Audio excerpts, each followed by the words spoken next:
الرجيم بسم الله الرحمن الرحيم إياك نعبد وإياك نستعين رب اشرح لي صدري ويسر لي أمري واحلل عقدة من لساني يفقهوا قولي انتہائی معزز پسٹیج باندې مشران لاندې زمونږ د 400 عزتمند د پاکستان تحریک انصاف ورکران ځوانان زمونږ وروڼه زمونږ مشران ټولو ته په جمع السلام علیکم ټول نه مخکې خو زه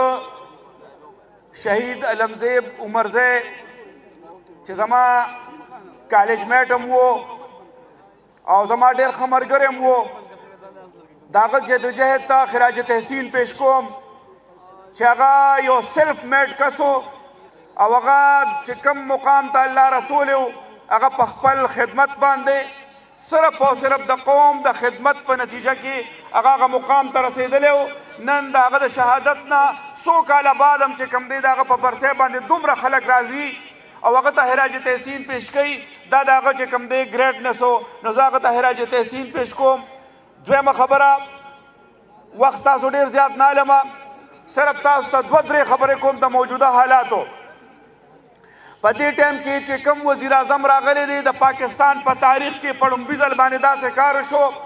چې هغه باندې نه د عوامو اعتماد دی نه هغه الیکشن کړی دی او د پاکستان په تاریخ کې په لومړي ځل باندې چې د هغه ټول خاندان مغرور دی په هغه باندې مقدمات دي د هغه په بچو باندې مقدمات دي د هغه په رور باندې مقدمات دي د ټول خاندان باندې مقدمات دي او د څه مقدمې دي زما استاد اغلا زما استاد اغلا کړده د دې قوم نه اغلا کړ دی د دې پاکستان باندې ډاکا چولې ده هغه د پاکستان د بدقسمتۍ نه پرایم منسټر خو ورته نشم ویلی کرایم منسټر دی نن چې کوم دی هغه د قوم خیرخوا جوړېدل غواړي او زه به د قوم خیرخوا یم زما وروڼو یو دوه خبرو ته سوچ وکړئ کله چې عمران خان وزیر اعظم شو بنیګاله د څونه فاصله کې چې کوم دی د هغه کور و هغه بنیګاله په خپله خرچه چلوله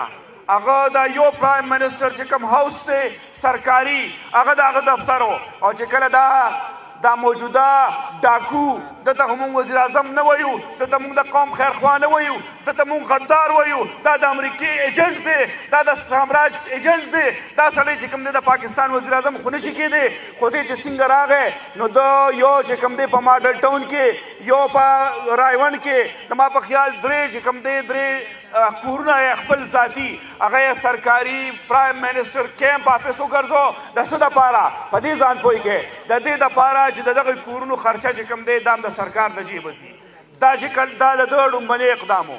زما وروڼو چې راغی لومبنۍ خبره دا وکړه چې تیل ولې ارزان شوي دي دا خو چې کوم دی وزیر اعظم عمران خان ډېر زیاتې کړی دی چې دا تیل یې ولې ارزانول تیل چې کوم دی په عالمي منډۍ کې تاسو ماته ووایئ چې کله د پرایم منسټر د عمران خان چې هغه زمونږ د زړونو وزیر اعظم دی کله چې هغه وزیر اعظم و نو هغه وخت کې به دوی څنګه چغې والې کومې خبرې به یې کولې تیل ګران شو ګراني ده پلاني شی ګران شو ټینګرې شی ګران شو نن وایي چې دا هغه ولې ارزانول دی خو زیاتې کړ دی زما وروڼو دې سړي چې کوم دی د دې قوم سره غداري کړې ده د دې ملک سره غداري کړې ده دی د امریکې په سازش باندې راغلی دی قوم الحمدلله ویښ شوی دی دې کې دویمه خبره نشته قوم ویښ شوی دی قوم پاڅېدلی دی او پاڅي به ولې نه چې د دې قوم دپاره 25 کاله عمران خان چې کوم دی خپل د شهزادګانو غونده کې عمر چې کوم دی د بادشاهانو غونده کې عمر دا قربان کو قوم له راغی صرف د دې دپاره چې دا قوم روچت کړي او دا د غلامۍ آزاد کړي او بیا دا خلک راپاسي وایي دا جي سازش نه دی مداخلت دی تاسو ماته ووایئ چې کم وخت کې عدم اعتماد لا نوم هم نو پیش شوی هم نو او مراسله راتله نو په هغه مراسله کې د عدم اعتماد نوم ولې و تاسو په دې باندې سوچ وکړئ په هغې کې دا ولې لیکلي و چې د پاکستان د وزیر اعظم خلاف چې کم عدم اعتماد تحریک راځي نو په هغې کې تاسو ټول د هغې حمایت وکړئ او که چېرې مو نه کو نو پاکستان به چې کوم دی سنګین نتایج چې کوم دی بوګتاوئ پاکستان به چې کوم دی په هغې به سخت حالات راځي او که چېرې یا ته دې ته سوچ وکړې که چېرې کامیاب شو او پرایم منسټر عمران خان هم لرې کو نو د هغې په بدل کې به څه پیسې نه درکوو قرضه نه درکوو ترقي نه درکوو وسله نه درکوو ستاسو حمایت نه کوو مونږ به معاف کوو دا مونږ جرم څه کړ دی مونږ جرم دا کړ دی چې په پردي جنګ کې د ستاسو په جنګ کې 80,000 پاکستانیان شهیدان شو دا جرم دی په دې به معاف کې زما وروڼو حقیقي ازادۍ دپاره عمران خان راوتېرې خبرې ډېرې نه کوم صرف او صرف تاسو ته دا وایم چې دا موقع ده دا ډیفایننګ مومنټ دی دا د پاکستان د مستقبل زما د ماشومانو مستقبل زما د راتلونکي د نسل مستقبل خبره ده چې کله م انشاءالله د اسلام آباد کال راغی او ډېر زر راتلو وله دی انشاءالله اسلام آباد ته به ځو خو په کومه طریقه باندې به ځو زما وروڼو په کور کې به نه پاتې کېږو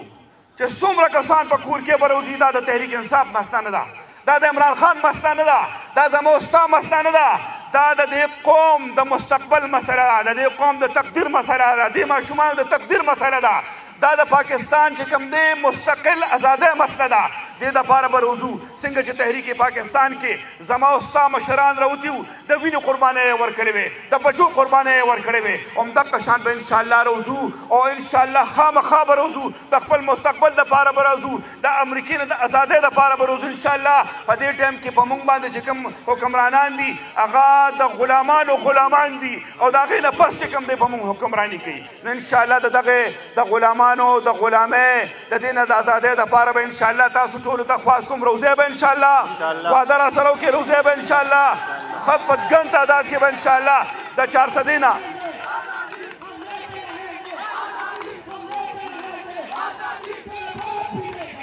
تاسو ټول وکړه دغه شان د دې موجوده حکومت د دې د نامنظوره چې کوم دی دا په پوره دنیا کې پاکستان کې نه په پوره دنیا کې یعنی تاسو یورپي ملکونه وګورئ تاسو عرب ممالک وګورئ روزانه د ماښام چې کوم دی هغې راځي او هغوی یو ناره وکړي چې امپورټډ حکومت نامنظور امپورټډ حکومت نامنظور امپورټډ حکومت نامنظور امپورټډ حکومت نامنظور مهرباني آباد اوسئ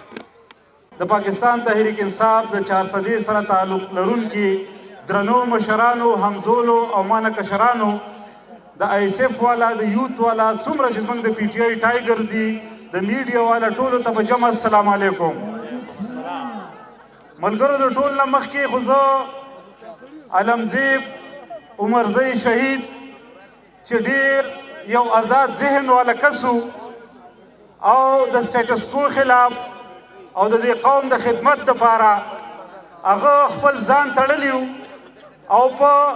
داسې یو میډل کلاس نه راوچت شو داسې یو خدمت د دې قوم وکړو چې د هغه یو ځلندلی ستوری دلته په 400 کې د هغه نوم روښانه او هغه به په هر ځای کې په ښه الفاظو سره یادېدو نو الله تعالی دې د هغه قبر د جنت د باغچو نه باغچه کړي او د هغه برکات دې د هغه په اولاد او د هغه په خاندان او هغه په ورونو باندې کېږي د هغې نه پس زه تاسو ته دا خبره کوم چې ملګرو ما له په دې باندې تاسو به چې تاسو ازادي غواړئ که غلامي غواړئ په دې به ما له آواز راکوئ ازادي غواړئ دې ازادۍ دپاره به جنګېږو خپل لیډر سره به ودرېږو د عمران خان ملاتړ به جوړېږو عمران خان سره په دې حقیقي ازادۍ کې ودرېږو انشاءالله عمران خان موږ له یو سوچ راکړ په 1947 کې خو زما ملک آزاد شوی د یو انګریز نه آزاد شو خو د هغې نه پس دې زموږ حکمرانانو څوک چې موږ دغه پارلمان ته لیږلي چا چې موږ باندې 30-40 سال حکمراني وکړه دغه خلکو زموږ ملک دوباره د بل انګریز په غلامۍ کې او د مغربي قوتونو په غلامۍ کې دا ملک بوتلو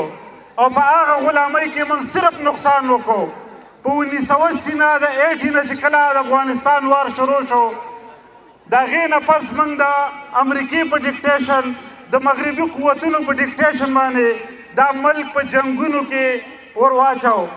زموږ پاکستانیانو قوم ته مختلف تکالیف ور ورسېدل په مسلمانانو باندې مختلف تکلیفونه رال بیا 9/11 نه پس زموږ د غلطې فیصلې د وجې د امریکې د غلامۍ د وجې منګه دا قوم چې کوم دی د پاکستانی قوم او خاص کر پښتنو بل باندې 80,000 مسلمانان منګه شهیدان شلو دا ډیره زیاته د افسوس خبره ده چې په پردي جنگ کې زه شهید کېږم په پردي جنگ کې زما په بازارونو کې غوښې الوزي د مسلمانانو ورونو دا ډیره د افسوس خبره ده موږ له سوچ پکار دی چې موږ په پردي جنګونو کې خپل مسلمانان ورونه خپل 22 کروڑ عوام په پردي جنګونو کې موږ په غلطه فیصله او په ډیکټیشن باندې موږ پردي جنګ کې ځان شاملو عمران خان دا وایي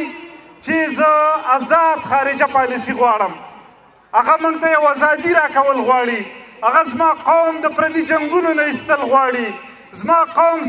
150 ارب ډالر نقصان وکړو. زما قوم 80,000 مسلمانان مړه شول. زما قوم ته تکلیفونه ورسېدل. په یو جنګ کې کله په بل جنګ کې زما قوم په هغې کې اخته او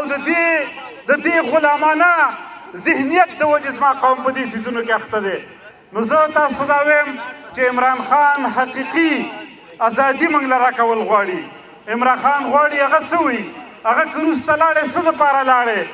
هغه تا دپاره د تیلو اګریمنټ په 30% په ارزان ریټ باندې کو. هغه تا دپاره د ګیس اګریمنټ په 30% ارزان باندې کو. هغه تا دپاره غنم په 30% په ارزان ریټ باندې اخیستل. هغه د دې ملک د بهترۍ دپاره تلي وو.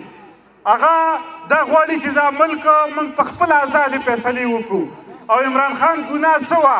د عمران خان غلطي دا وه چې د اقوام متحدې په پلیټفارم باندې ودرېده او د ختم نبوت خبره یې وکړه. د عمران خان ګناه دا وه چې د اقوام متحدې په پلیټفارم باندې ودرېده او د لا اله الا الله خبره یې وکړه. د هغه غلطي دا وه چې د اقوام متحدې نه د اسلاموفوبیا